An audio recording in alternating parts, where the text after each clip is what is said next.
कुलस्वामिनी ही आपल्या कुळाची आई असते आणि म्हणूनच तिचं स्थान आपल्या जीवनामध्ये सर्वश्रेष्ठ मानलं जातं. कुलस्वामिनीची कुलदेवतेची सेवा रोजच्या रोज आपल्या घरामध्ये झालीच पाहिजे.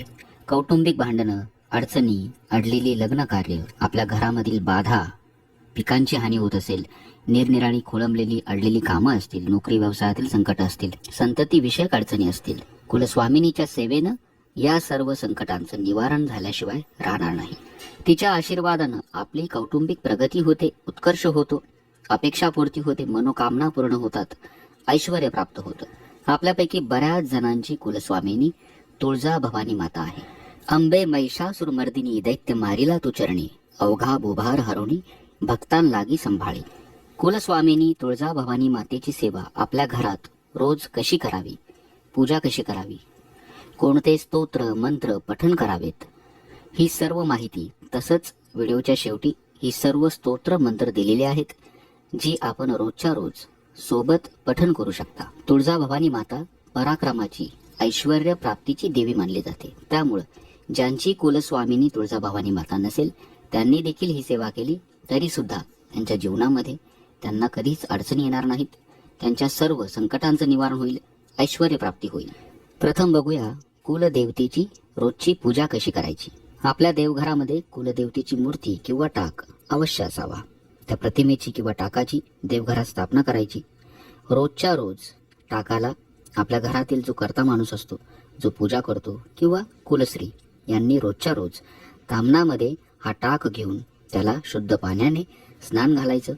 ओम भवानी नमः हा मंत्र म्हणून रोजच्या रोज टाकावरती हळद कुंकू व्हायचं, फुलं व्हायची, दूध साखरेचा नैवेद्य दाखवायचा. हा नैवेद्य घरातील सर्व व्यक्तींनी नंतर प्राशन करायचा. तुळजा भवानी मातेच्या पूजेमध्ये महिन्यातील अष्टमी, नवमी, दशमी आणि पौर्णिमा या 4 तिथी अत्यंत पुण्य फलदायी मानल्या जातात. म्हणून या दिवशी आपण शक्य झालं तर आपल्या घरातील टाकावरती कुंकुमार्चन अवश्य करावं, किंवा दुर्गा सप्तशती पाठ करावा, किंवा देवी मातेचं कुठलंही स्तोत्र पठण करावं. शक्य झाल्यास या तिथीला आपण श्री सुक्तानं आपल्या घरातील मूर्ती किंवा टाकावरती अभिषेक करू शकता. त्याचप्रमाणे मंगळवार आणि शुक्रवार या दिवशी देखील आपण मंत्र साधना किंवा स्तोत्र पठण जरूर करावेत. शक्य असल्यास या शुभ तिथीला आपल्या घरामध्ये मांसाहार करू नका. तुळजा भवानी मातेला वेणीहार आणि तांबूल विडा अतिशय प्रिय आहे आणि म्हणूनच जेव्हा जेव्हा शक्य होईल देवीला तो अर्पण करावा. वर्षातून 1 वेळा किंवा 2 वर्षातून 1 वेळा जमेल तेव्हा तुळजापूर या ठिकाणी जाऊन देवी मातेचं दर्शन अवश्य घ्या.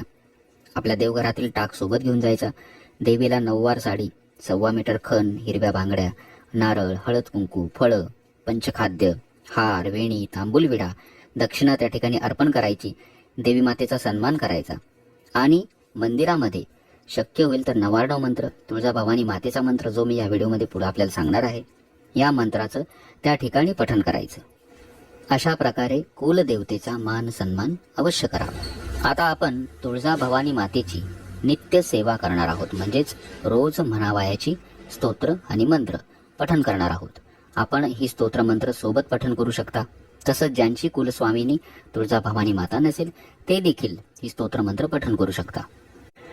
श्री तुळजा भवानीचं अष्टक. नमामि तुळजे शिवे हिमनगात्मजे अंबिके, जगज्जननी ईश्वरी परममंगले कालिके, तुकाई अगनाशिनी भगवती जगद्व्यापिनी, पतित गणुदास हा सुखी करी करा देऊनी, उमे त्रिपुर सुंदरी म्हणती अन्नपूर्णा तुला, अफाट जग हे दिसे सकल ही तुझी की लीला, नयेच तुझ वाचुनी जगती नाम रूपा कुणी, पतित गणुदास हा सुखी करी करा देऊनी, अकार रहिता मुनी परिसगुण होनिया, उभेच तुळजापुरी शिशुस दर्शना द्यावया, त्वदीय पद गोमटे विमल पद्मपत्राहुनी, पतित गणुदास हा सुखी करी करा देऊनी, तनु सजल श्यामला परमरम्य मेघापरी, नुपुर नवगर्जती ऋणु झुणु पदा भीतरी, सतेज तव पैठणी जनु घनात सौदामिनी, पतित गणुदास हा सुखी करी करा देऊनी, कटी बगुणी केसरी निजमनी बहु लाजला, म्हणून मुख खालती करुणिया पुढे बैसला. असंख्य नग अंगीते गणती ते करावी कुणी, पतित गणुदास हा सुखी करी करा देऊनी. चतुर्भुज मनोरमा कुटील केशी चंद्राननी, ललाट तव कुंकुमे सकल राहिले व्यापुनी. प्रसीद परमेश्वरी मजसी नित्य कात्यायनी, पतित गणुदास हा सुखी करी करा देऊनी. सदैव कशी खेळशी बसून सारी पाटाप्रती, करून गडी आपुला निज शिशुबुवा भारती. पुरे जननी खेळतो समय तो आळावा मनी, पतित गणुदास हा सुखी करी करा देऊनी. पिके न पिकती बरी विविध रोग ते पातले, कुणाचे मनना कुणाविषयी शुद्ध ते राहिले. म्हणून करुणी कृपा सकल दैन्यवारी झणी, पतित गणुदास हा सुखी करी करा देऊनी. श्री भवानी नमः. श्री स्वामी समर्थ महाराजाय नमः. श्री सूक्तम. हरि ओम.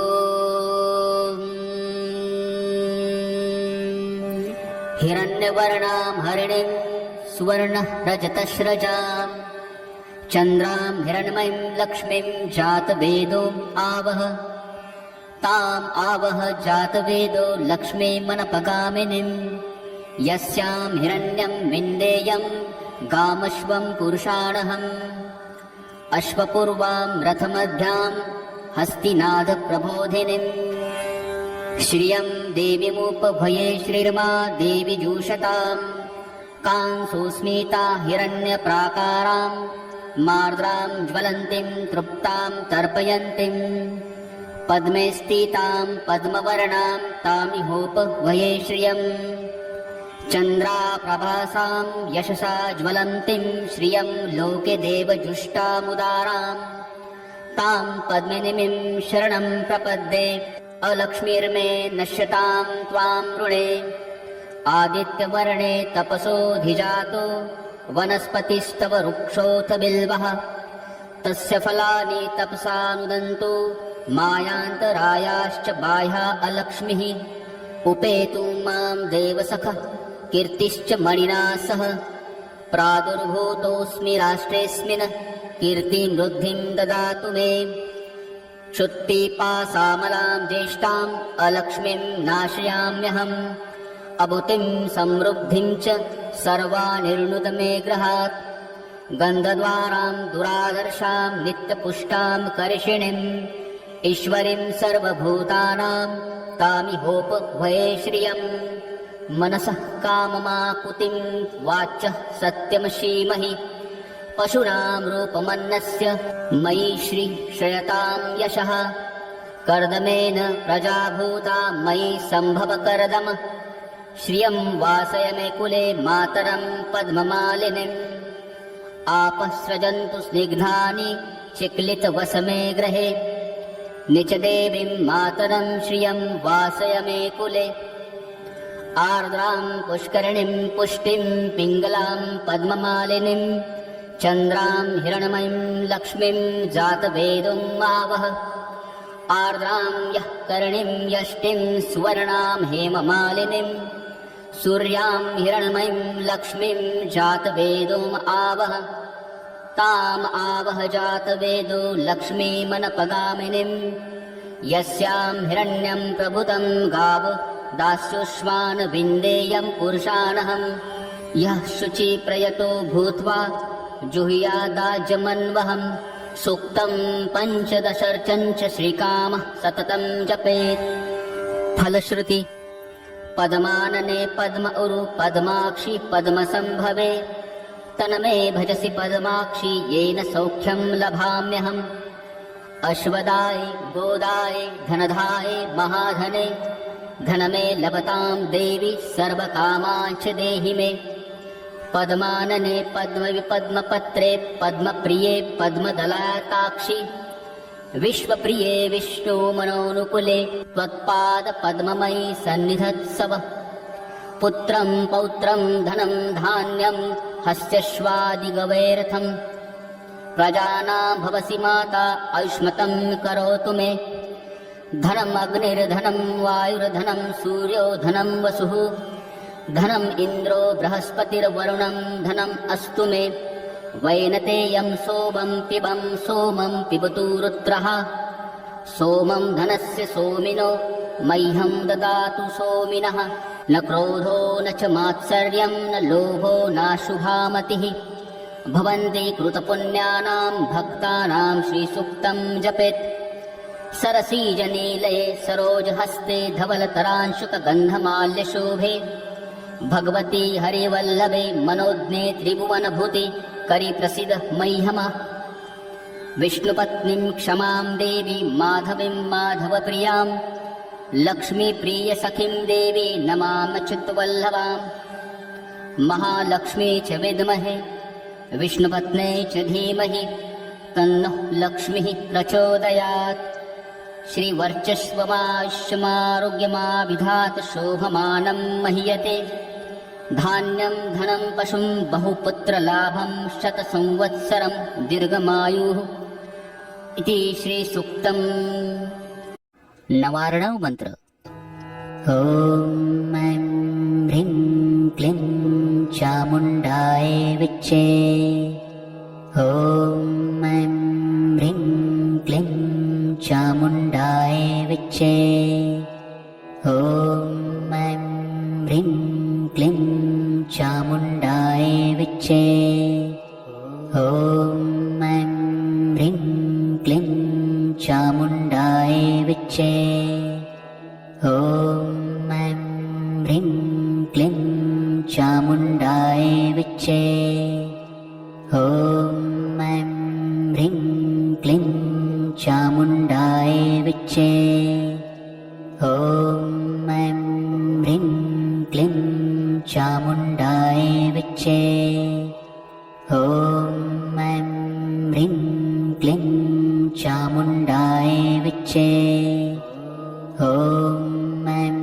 ह्रीं क्लीं चामुण्डाय विच्चे ॐ ऐं ह्रीं क्लीं चामुण्डाय विच्चे ॐ ऐं ह्रीं क्लीं चामुण्डाय विच्चे ॐ ऐं ह्रीं क्लीं चामुण्डाय विच्चे ॐ ऐं ह्रीं क्लीं चामुण्डाय विच्चे ॐ ऐं ह्रीं क्लीं श्री तुळजाभवानी विच्चे ॐ ऐं ह्रीं क्लीं चामुण्डाय विच्चे ॐ ऐं ह्रीं क्लीं चामुण्डाय विच्चे ॐ ऐं ह्रीं क्लीं चामुण्डाय विच्चे ॐ ऐं ह्रीं क्लीं चामुण्डाय विच्चे ॐ ऐं ह्रीं क्लीं चामुण्डाय विच्चे ॐ ऐं ह्रीं क्लीं चामुण्डाय विच्चे ॐ ऐं ह्रीं क्लीं चामुण्डाय विच्चे ॐ ऐं ह्रीं क्लीं चामुण्डाय विच्चे ॐ ऐं ह्रीं क्लीं चामुण्डाय विच्चे ॐ ऐं ह्रीं क्लीं चामुण्डाय विच्चे ॐ ऐं ह्रीं क्लीं चामुण्डाय